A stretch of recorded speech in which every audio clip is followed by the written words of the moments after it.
Toutes les discussions commerciales prennent du temps. Et le match est en cours, si j'ose dire. Et la Commission continue d'engranger des progrès pour ce qui concerne la négociation TTIP. Le dernier cycle de négociation a eu lieu mi-juillet ici à Bruxelles et les résultats de ce cycle de négociation sont disponibles sur Internet. Les discussions, c'est vrai, abordent une phase cruciale puisque nous avons maintenant des propositions pour presque l'ensemble des chapitres actuellement et on commence à avoir une petite idée de l'ébauche de la fin des négociations, du résultat.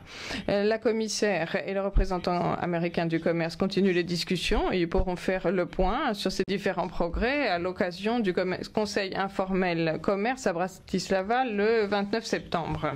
Pour ce qui concerne la Commission, eh bien la Commission est tout à fait disposée à clore un certain nombre de chapitres d'ici à la fin de cette année, mais comme l'a dit très justement le président Juncker, la Commission ne va pas sacrifier la sécurité et puis aussi les normes pour ce qui concerne la protection des personnels et d'autres aspects encore sur l'autel d'un accord commercial. Fin de citation. Et le président Juncker a demandé à chacun des chefs d'État si oui ou non l'Union européenne devait poursuivre les négociations et la Commission a reçu une confirmation de son mandat pour conclure ces négociations.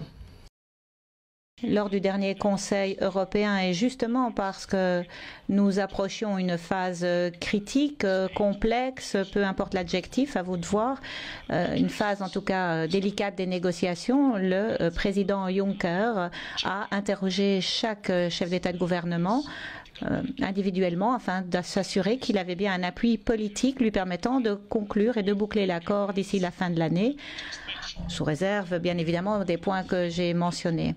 Et nous n'avons pas constaté qu'il y avait manque d'appui